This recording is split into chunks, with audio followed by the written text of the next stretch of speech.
I don't think I'll get another Samsung microwave because of that buzzing noise it makes, because the tray isn't moving anymore. I've only owned this microwave for a few years,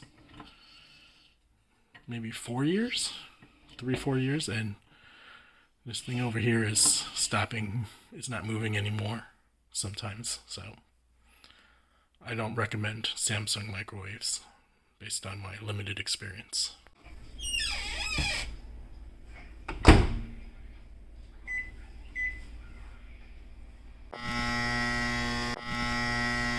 It's not moving right now.